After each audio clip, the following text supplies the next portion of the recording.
This is video blog number 1, Bob Bolton, January 12th, 2011, simulcast lectures, UCSD Ties project. So this was the first week of the project. We had our first meeting last Wednesday, and I was assigned to the UV Inodo pen subgroup.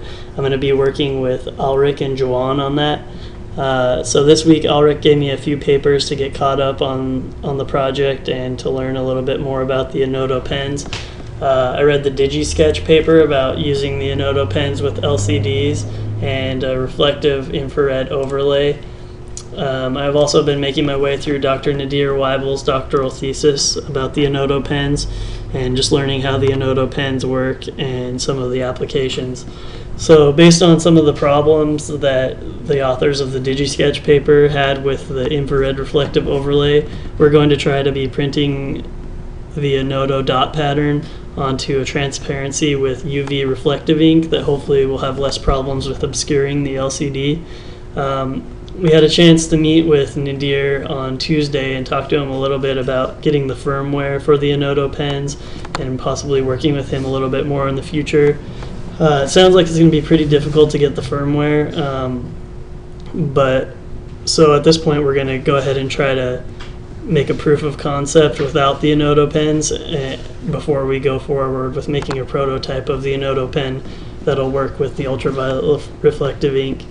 So I also looked a little bit into retrofitting a regular inkjet printer with the UV reflective ink, and I found a couple places that you could buy the UV reflective ink in cartridges and in bulk. But we'll still need to talk a little bit more about the chemistry involved in printing that ink to a transparency, because we're going to need a fixative to get that ink to stay on the transparency. So hopefully this week when I meet with Ulrich and Joanne, we can talk a little bit more about retrofitting a printer and discuss the potential transparency materials that we're going to use and the fixatives that we're going to need. We're also going to need to look into the specifications for the Inodo pen infrared camera and find out how it works a little bit more so that we can find a camera that will respond similarly to the reflected UV light.